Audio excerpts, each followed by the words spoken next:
গত রমজানে আমি উমরায় যাওয়ার পরে তাকায়া দেখি ওই বাইতুল্লাহ কাবার ইমাম আব্দুর রহমান আস-সুদাইসির পেছনে নামাজে দাঁড়াইলাম, আমার পাশেই দাঁড়ায় গেল ইন্দোনেশিয়ান এক বৃদ্ধ। ইন্দোনেশিয়ান মুসলমানেরা তাদের ইমানের যেই পরিমাণ পাওয়ার, তোমার আমার ইমানের মধ্যে এই পরিমাণ পাওয়ার নেই।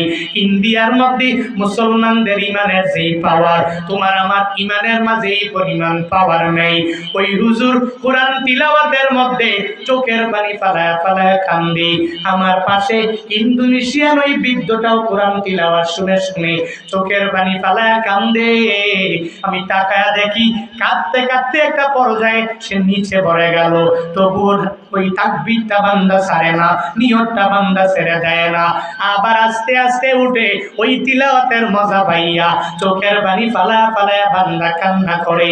নামাজের পরে আমি তার সাথে একটু ইংলিশে স্পোকেন করলাম, বান্দা তুমি চোখের পানি ফালায়া কেন কান্না করলা?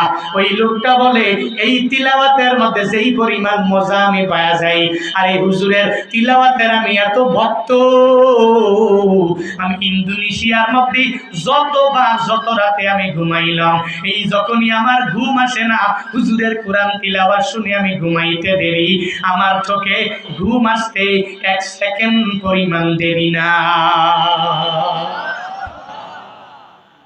এই তিলাওয়াতের মধ্যে এত মজা, কি পাওয়ার এই তেলাওয়াতের মধ্যে, এই কোরআন তিলাওয়াতের মধ্যেও মজা। বান্দার জিন্দেগি গঠন করনেওয়ালা ওই বান্দার দামটা অটোমেটিক্যালি বেড়ে যায় যখনই কোরআন তিলাওয়াত করবে।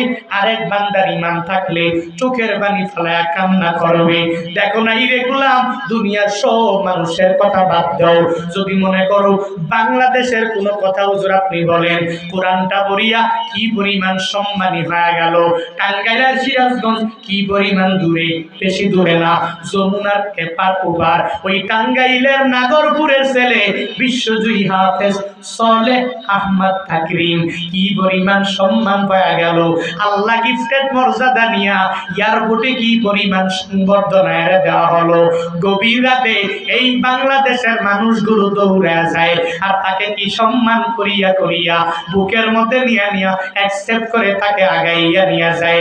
আমাকে জবাব দাও, কোরআনের প্রেমিক ছাড়া দুনিয়াতে পৃথিবীর কোন বান্দাদেরকে এই পরিমাণ বিনা স্বার্থে কোন বান্দা আগাইয়া নেওয়ার জন্য যায় না। তুমি মনে করো এমপি রিসিপশনের জন্য যায়, কেন যায়? চেয়ারম্যান যায় চেয়ারম্যান হওয়ার জন্য, মেম্বার যায় মেম্বার হওয়ার জন্য, আর একটা বান্দা যায় কিছু টাকা পয়সার মালিক হওয়ার জন্য।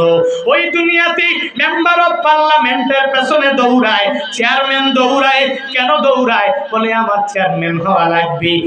এমপির সুনজর থাকলে অটোমেটিক চেয়ারম্যান হয়ে যেতে পারবো। চেয়ারম্যানের পেছনে এলাকার মেম্বাররা দৌড়ায়, কেন দৌড়ায়? বলে তার পেছনে দৌড়াইলে অটোমেটিক্যালি মেম্বার হতে পারবো। এ বান্দারা সবাই একটা স্বার্থের জন্য দৌড়ায় যায়। এই যে কোরআনের যারা পাগল, এই বান্দাগুলো হুজুরদের মাহফিলে কেন দৌড়ায়? এই বান্দাগুলো ওই বিশ্বজয়ী হাফেজদেরকে অন্তর দিয়া কেন ভালোবাসে জানোনি? ওই হুজুর টাকাও দেয় নাই, তাকে বাড়ির মালিক বানায় নাই, তাকে কোনো দামি গাড়ির মালিক বানায় দেয় নাই। ডক্টর মিজানুর রহমান আজহারীরে বাংলাদেশের যুবকরা ভালোবাসে কেন? এর কারণ কি? সে কি দামি একটা বাড়ি তোমারে কইরা দিল নাকি? সে কি চলার পথে কোনো টাকা পয়সা দিল নাকি? ফুরফুরার হুজুরেরা বাংলাদেশের মানুষদের মহাব্বত করে কেন? ওনারা বাংলাদেশে আসিয়া তোমারে আমারে কোনো বাড়ি কইরা দিল নাকি? টাকা পয়সার মালিক বানাইয়া দিল নাকি? বলে না হুজুর, না না, এই লোকেরা আমাদেরকে বাড়ি দেয় নাই, গাড়ি দেয় নাই, এই লোক দেখে আমরা মন দিয়া ভালোবাসি। আর এই ভালোবাসার একমাত্র কারণ আমরা আল্লাহর জন্যই ভালোবাসি, দুনিয়ার টাকা পয়সার জন্য ভালোবাসি না। কার জন্য? জোরে বলেন। সম্মানটা অটোমেটিক্যালি এদের বাড়িয়া গেল। এজন্য তো বলি কোরআনের সাথে বান্দা তুমি সম্পর্ক লাগাও, অটোমেটিক্যালি তুমিও সম্মানী হবা, তুমিও লাভবান হবা, মর্যাদার আসনে তুমিও আসীন হয়ে যাবা। আর এবার কোরআনটা যে আল্লাহ বলেন, কোরআনে কোনো সন্দেহ নাই, সন্দেহের কোনো অবকাশ নাই। সূরা বাকারার 2 নম্বর আয়াতের মধ্যে আল্লাহ কি সুন্দর করে জানায়া দেয়, এই কিতাব তো ওই কিতাব যেই কিতাবের মাঝে বিন্দু মাত্র পরিমাণ কোনো সন্দেহ নেই। তুই পড়বি পড়বি পড়বি, তোর ইলমের ধারা বেড়ে যাবে। তুই পড়তে থাকো, রিসার্চ করো, আল্লাহর প্রতি তোর ধ্যান ধারণাই পাল্টা যাবে। এই কোরআন যদি পড়ে নাও, অটোমেটিক্যালি তোর ইমানটা বৃদ্ধি পেয়ে যাবে। কারণ এই কিতাবের মধ্যে যেই কথা, এই কথা তো দুনিয়ার কোনো লেখক লেখে নাই। দুনিয়ার কোনো বক্তা 2-3 দিন বয়ান করে, যেই কথাগুলো তার জবান দিয়া বের করলো, ওই কথাগুলো আরেকটা লেখক বসিয়া বসিয়া টাইপ করে নাই, লেখাও নাই। বরং এই কিতাব কোনো মদিনাওয়ালা নবীর ভাষাও না। এই কিতাব তো, এই কিতাবের কথাগুলো সাহাবায়ে কেরাম বলে নাই, তাবিঈন বলে নাই, তাবে তাবিঈন বলে নাই, কোনো পীর লেখে নাই, কোনো গণক বানায় নাই, কোনো পাদ্রী বানায় নাই, পৃথিবীর কোনো বান্দার লেখা না। এই কিতাব একজনের কথা, চিল্লায়া বলো তার নাম। তাহলে এই কিতাবের মাঝে কেন সন্দেহ থাকবে রে গোলাম? আল্লাহ বলেন এই কিতাব তো ওই কিতাব যেই কিতাবের মাঝে সন্দেহ নাই। মুত্তাকিদের জন্য বড় হেদায়েত হয়ে গেল এই কোরআন। এই কোরআন দিয়া যদি কোনো এক আল্লাহর বান্দা যদি পারিবারিক জীবন চালায়, অটোমেটিক্যালি তার পারিবারিক জীবনের মধ্যে শান্তি চলে আসবে। কোনো বান্দা যদি ব্যক্তিগত জীবনের মধ্যে কোরআনটাকে নিয়া গাইডলাইন হিসাবে মানিয়া যদি কোনো বান্দা চলা আরম্ভ করে দেয়, তার ব্যক্তিগত জীবনের মধ্যেও কোনো সমস্যা থাকবে না। আল্লাহর কোরআনটারে ধরিয়া কোনো এক আল্লাহর বান্দা যদি সমাজ ব্যবস্থাপনার মধ্যে সামাজিক জীবনটাও যদি বান্দা পরিচালনা করে, অটোমেটিক্যালি ওই সমাজের মধ্যে শান্তি চলে আসবে। আল্লাহর এই কোরআনটা মানিয়া যদি এই রাষ্ট্রের মধ্যে, উপজেলা জেলার মধ্যে যদি আল্লাহর বান্দারা, প্রশাসনের লাইনের আমাদের ভাইরা যদি কোরআনটাকে মানিয়া কোরআন দ্বারা যদি রাষ্ট্র ব্যবস্থাপনার কাজের মধ্যে গাইডলাইন হিসাবে যদি চালু করে দেয়, অটোমেটিক্যালি এই দেশে কোনো চুরও থাকবে না, কোনো সন্ত্রাস থাকবে না, কোনো দুর্নীতিবাজ রাষ্ট্রের মধ্যে থাকবে না। ঠিক কিনা? অটোমেটিক্যালি সব জায়গা থেকে দূরীভূত হয়ে যাবে রে গোলাম। আল্লাহর কোরআন পড়ো, চলার পথে এই কোরআনটাকে তুমি চলার পথে গাইডলাইন বানায় নাও। কারণ এই কোরআন তো দুনিয়ার কোনো বান্দা লেখে নাই, আল্লাহর কালাম। দুনিয়ার যে বান্দা মানবে, অটোমেটিক্যালি বান্দাগুলো কামিয়াব হয়ে যাবে। যুবকেরা মাঝে মাঝে আগের দিনের কথা শুনিয়া বিশ্বাস করতে চাও না। অনেকে চিন্তা ভাবনা করে সত্য নাকি মিথ্যা, বলে আল্লাহর কোরআনটা পড়িয়া যুগে কত খ্রিস্টানদের পাদ্রীরা কালিমা পড়ে মুসলমান হয়ে গেল। হিন্দু ধর্মের অনেক বড় ঠাকুরেরা কোরআনটা পড়িয়া অটোমেটিক্যালি কালিমা পড়িয়া তারা মুসলমান হয়ে গেল। শুধু তাই নি, অন্যান্য ধর্মের লোকেরা এই কোরআনটাকে পড়িয়া ভুল ধরতে যাইয়া কালিমা পড়ে অটোমেটিক্যালি মুসলমান হয়ে গেল। তুমি যদি মনে করো হুজুর এই কাহিনী তো আপনি বলেন নাই, এর আগে কত বক্তাই তো এই কাহিনী বলল, কিন্তু হুজুর গো নিজের চোখে তো আমি পশ্চিমকালেও দেখতে পাই নাই। আল্লাহর কোরআন পড়ে কোন বান্দা হিদায়াত নামক দৌলত পাওয়া গেল, একটু আমাকে হাতে কলমে দেখায়া দিবেন, সরাসরি লাইভে আমার একটু জানায়া দিবেন। আল্লাহর কোরআন জি বারবার আপনি পড়তে বলেন, এই কোরআন দ্বারা জিন্দেগি যে আপনি গঠন করার জন্য বলেন, কে কামিয়াবি হয়ে গেল, কে বড় লাভবান হয়ে গেল। আগের জামানার কোন মানুষের ইতিহাস আপনি আমার সামনে টানবেন না, আগের জামানার কোন পাদ্রীর কথা আমাকে বলবেন না। তো তোমাদেরকে এখন যদি বলি, বর্তমান জামানায় যুবকেরা একটাও নাই যে ফেসবুক ইউজ করে না, ইউটিউব চালায় না, টিকটক চালায় না, ফেসবুক রিলসে ভিডিও দেখে না। যুবক খুঁজে পাওয়া দুষ্কর হয়ে যাবে। অনলাইনের জগতে তোমরা সবাই ফেসবুক চালাও, ইউটিউবের মধ্যে ঢুকে ঢুকে সারা ভিডিও দেখো। আমি তোমাদেরকে বলি, এই যে কয়েকদিন আগে আল্লাহর কোরআনটা পড়িয়া আমেরিকার এক খ্রিস্টানদের বড় পাদ্রী, যার নাম হলো হিলারিয়ন হিগে, কোরআনটা পড়িয়া অটোমেটিক্যালি কয়েকদিন পরে কালিমা পরে হঠাৎ করে মুসলমান হয়ে গেল। আমেরিকার বড় বড় নেতারা পাগল করা হয়ে গেল, পেরেশানির মধ্যে পড়ে গেল। আমরা আমাদের পাদ্রীরে দিলাম আল্লাহর কোরআনের ভুল ধরার জন্য, কিন্তু এই কোরআনের ভুল ধরবে দূরের কথা, বরং কোরআন পড়িয়ে সে কালিমা পড়ে মুসলমান হয়ে গেল। বড় বড় লিডারেরা হিলারিয়ন হিগের সামনে যায় জিগায়, এ হিলারিয়ন হিগে, এ খ্রিস্টানদের পাদ্রী, এই কোরআনে কি পাইলেন? ভুল ধরবেন তো দূরের কথা, অটোমেটিক্যালি কালিমা পড়ে মুসলমান হয়ে গেলেন। হিলারিয়ন হিগে আমেরিকার বড় বড় লিডারদেরকে জানা দেয়, হে লিডারেরা, তোমরা শুনে নাও, আল্লাহর এই কোরআন ভুল ধরার জন্য যতই আমি পড়তে আরম্ভ করলাম, এই কোরআনের মুজিজাগুলো আমি দেখতে কেমন জানি আমি একটা পাগল পাড়ার মতো হয়ে গেলাম।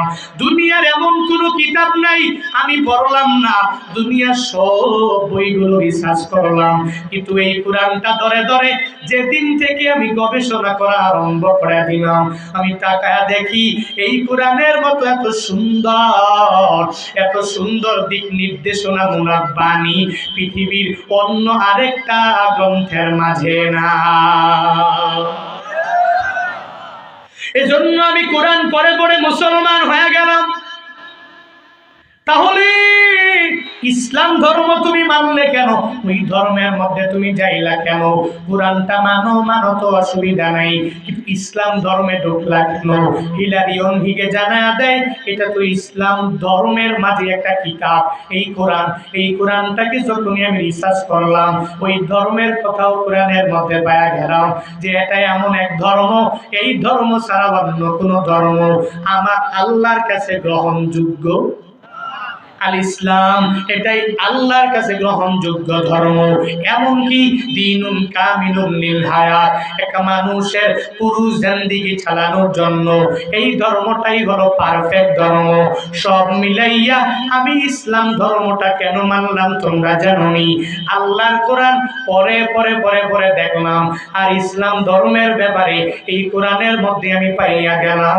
হে লিডারেরা, শুনে নাও, আল্লাহ ধর্মের প্রতি, এই কোরআনের প্রতি আমি আকৃষ্ট হইয়া এই কোরআনের রিসার্চ করে গবেষণা করে এতগুলো পাদ্রীর মাঝে আমি কালিমা পড়ে মুসলমান হয়ে গেলাম। ই কালামে জিন্দা কুরআনে হাকিম, হিকমতে রু লা ইয়াজালাস্তু কাদিম, জামিউল ইলমি ফিল কুরআনে হাকিম, তাকাসারাত আনহু আফহামুর রিজালি, বকা কুরআন কালামুল্লাহ বশনু, কদিমাস্তি ধুইনু। আল্লাহর কোরআনটাকে পুরান হয়ে গেল, পাল্টানো লাগবে নাকি? এটা পুরাতন হয় নাই। 1400 বছর আগের যেই কোরআন বর্তমানে একই কোরআন, ওই সময় যেরকম জাদিদ নতুন, এখন এটা জাদিদ নতুন। পশ্চিমকালেও এই কোরআন বান্দা পুরাতন হবে না, কিয়ামত পর্যন্ত দুনিয়ার সব মানুষের জন্য হবে হিদায়াত। আর তুমি আর আমি কোরআনটাকে বাদ দিয়া নিজের মতো করে জিন্দেগিটা চালানো আরম্ভ করলাম। অন্যান্য ধর্মের পাদ্রীরা এই কোরআন পড়িয়া কামিয়াব হয়ে গেল। আল্লাহর পক্ষ থেকে জান্নাতের মেহমান কেমনে হওয়া লাগবে, জান্নাতটা কেমনে পাওয়া লাগবে, এই চিন্তায় এরা ব্যাকুল হয়ে গেল। আর তুমি আর আমি পড়িয়া আছি কিনিয়া, কে জামাতে ইসলামী করে, কে আওয়ামী লীগ করে, কে বিএনপি করে, কে হেফাজত করে, কে জাসদ, কে বাসদ, কে চরমনাই যায়, কেউ জানি যায়, কে সোনাখন্দা যায়, কে সাতসিরা, কে ফুরফুরা যায়। শুধু আমি আর তুমি এগুলা নিয়েই চিন্তা ভাবনা করলাম। এক ভাই আর এক ভাইরে বুকের মধ্যে টেনে নিতে পারি নাই। যদি বলতা তুই যেই দলের পীর হও না কেন, যেই দলের মুরিদ তুই হও না কেন, তুই যাই হও না কেন, তোর রব যে আল্লাহ, আমার রব হলো আমার আল্লাহ। তোর যেই নবী মদিনাওয়ালা নবী, আমার নবীও সেই মদিনাওয়ালা নবী গো। তাহলে অসুবিধা নাই, আয় আয় তোরে ধরিয়া আমি বুকের মধ্যে টানিয়া নিয়ে নিলাম। আয় আয়, তুই অন্য কোথাও যেতে পারো না। তোমরা সবাই মিলিয়া দুনিয়াতে একভাবে যেভাবে থাকবো, আখিরাতের লাইনেও জান্নাতের অধিপতি হয়ে যাব। এই কোরআনটাকে গাইডলাইন হিসাবে মানিয়া মানিয়া সব পীরের মুরিদকে কোন দলের মুরিদ, এই চিন্তা বাদ দিয়া ইউনিটির মধ্যে আসিয়া যদি বান্দা আগাইয়া যেতে পারতা, এদেশের নাস্তিকেরা ইসলাম ধর্ম নিয়ে কটূক্তি করতে পারত না।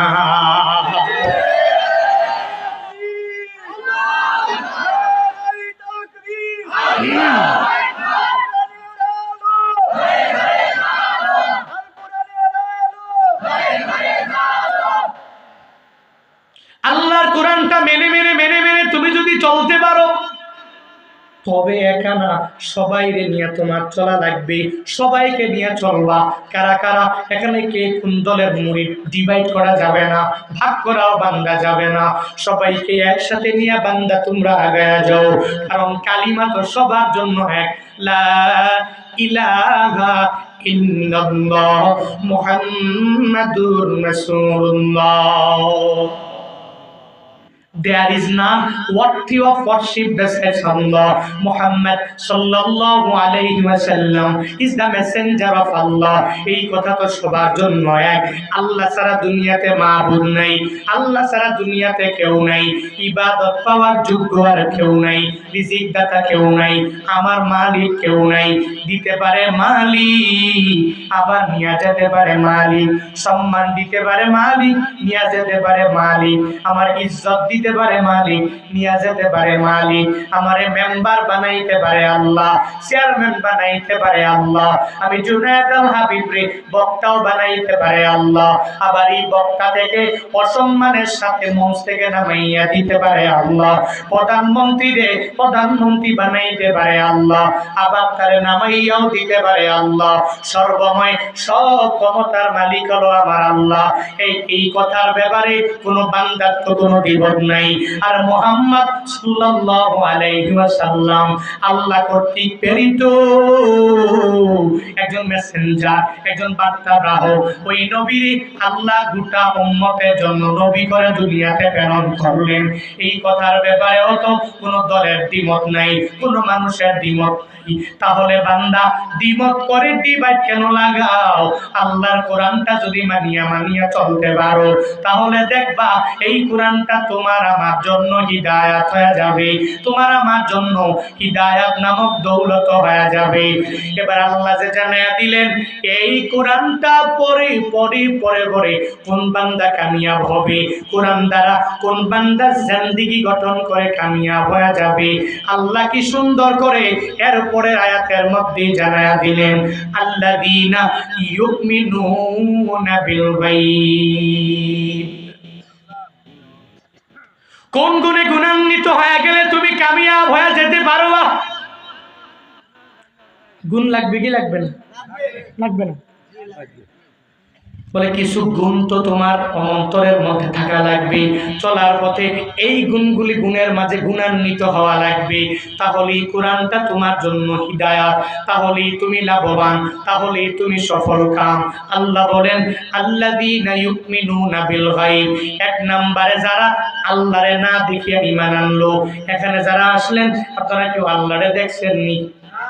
হ্যাঁ, মদিনাওয়ালা নবীরে দেখছেন নি? কিন্তু এদের প্রতি ঈমান আছে না নাই? কম না বেশি? আল্লাহরে দেখেন নাই, এরপরেও এদের প্রতি কি পরিমাণ ঈমান, আল্লাহরে না পাইয়াও ঈমান। আল্লাহ বলেন আল্লাযীনা ইউমিনুনা বিল গায়ব। সফল কাম তারা যারা অদৃশ্যের প্রতি এক নম্বরে ঈমান আনলো। আল্লাহরে দেখে নাই, এরপরেও আল্লাহর প্রতি না দেখিয়া ঈমান। মদিনাওয়ালা নবীরে পায় নাই, ওই নবীরে না দেখিয়াও বান্দা ঈমান আনলো। সাহাবায়ে কেরাম দেখে নাই, এরপর এদের বয়ান করলি চোখের পানি ফেলায় বান্দা কান্না করে, কাউরে পায় নাই, এরপরেও চোখের পানি ফেলায় কান্দে কেন? হে আল্লাহর গোলামেরা, এই বান্দা তো এজন্যই তো ঈমানওয়ালা, আল্লাহরে দেখে নাই, ঈমান যে আনলো, এজন্যই তো বান্দা লাভবান, এজন্যই তো বান্দাগুলো সফল কাম। বলে না দেখিয়া যেই বান্দা ঈমান আনে, এই ঈমানের পাওয়ার তো বান্দা বৃদ্ধি পাওয়া যায়। কিন্তু আমরা যে ঈমান আনি, আমাদের ঈমানের মাঝে ঘাবলা, মাঝে মাঝে টাকা পয়সার কাছে আমাদের ঈমানটা বিক্রি হয়ে যায় কি যায় না? হুজুর কেমনে হয়ে যায় বলেন, প্রমাণ দেন। আমি প্রমাণ দিয়া যাব। কি প্রমাণ জানেননি? বলে একটু নিজের স্বার্থের মধ্যে আঘাত লাগলেই আমি আর আপনি বলি এবার ইসলামটাকে এক সাইডে রাখ, এবার নিজের স্বার্থটাকে হাসিল করে নাও। নিজের স্বার্থের মধ্যে আঘাত লাগলেই বলে ঈমানটাকে দূরে সরাইয়া দাও, ইসলামটাকে একটু দূরে সরাইয়া দাও। এরপর নিজের মতো করে চলা আরম্ভ করে দিলাম, এরপরে সুদি লেনদেন করা আরম্ভ করলাম, এরপরে ঘুষ খাওয়া আরম্ভ করে দিলাম, এরপরে মানুষের উপরে জুলুম নির্যাতন করা আরম্ভ করে দিলাম।